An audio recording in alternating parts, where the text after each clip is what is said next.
Oh, it's not just a frack gas power plant.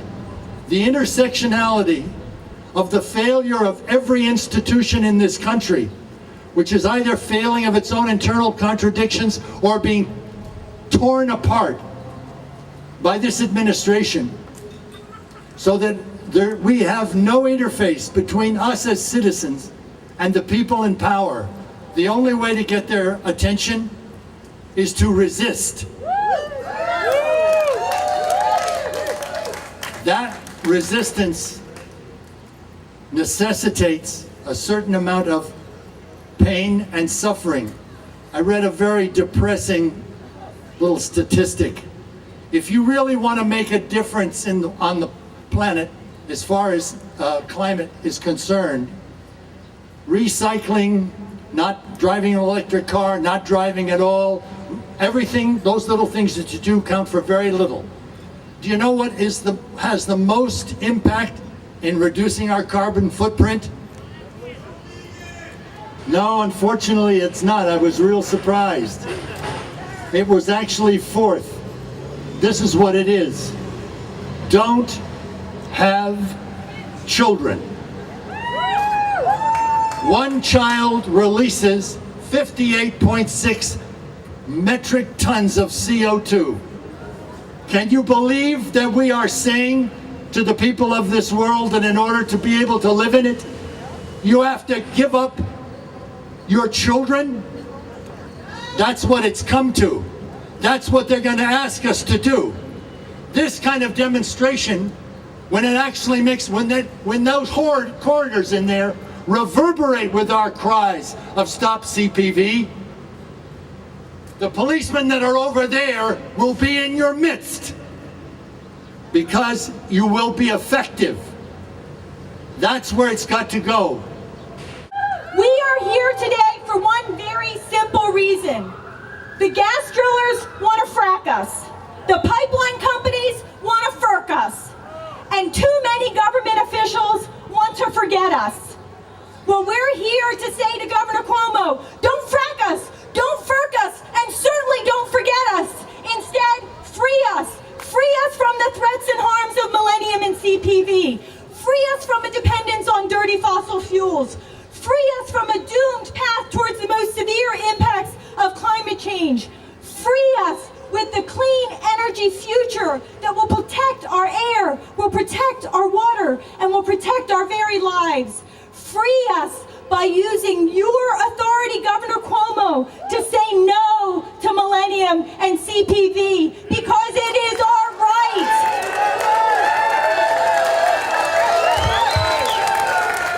And we will win. We have a governor right now, whatever his ambitions, they don't matter to me. What matters to me is his authority. And what he can do is save our county a lot of tsuris. And tsuris is a Yiddish word for trouble. He can save our black dirt farmers. He can save our children. He can assist mightily. He must use his authority. We don't need any more temporizing politicians. No more. You either do it or you don't. As Phil said, which side are you on? That thing's going to be there 50, 60 years from now. Is there anybody in this state who thinks that 50 or 60 years from now, fracked natural gas is going to be the fuel of choice for powering this planet? Of course not. Of course not. We're already at the point where solar and wind are the cheapest way to provide power. We can do this. We are doing this. There are places around the planet that are demonstrating how it happens. I mean, Denmark last year generated half the power it used from the wind. Either that means that the Danes have figured out how to corner the world's wind supply, or it means that they're putting to use the same technology that everybody else has got. They're just stepping up and showing the political will. You guys are crucial to providing the political will, okay?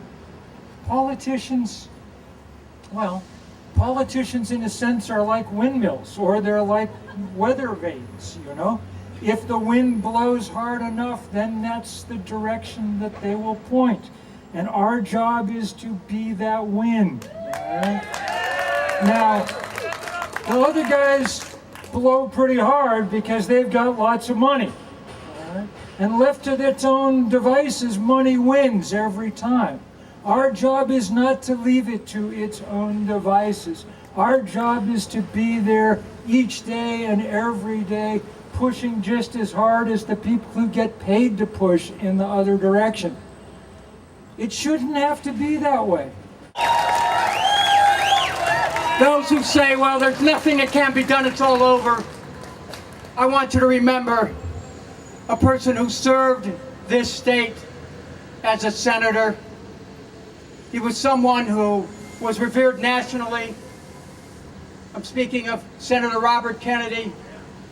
In 1968, Senator Kennedy went to Cape Town, South Africa, where people were pressed with the scourge of apartheid.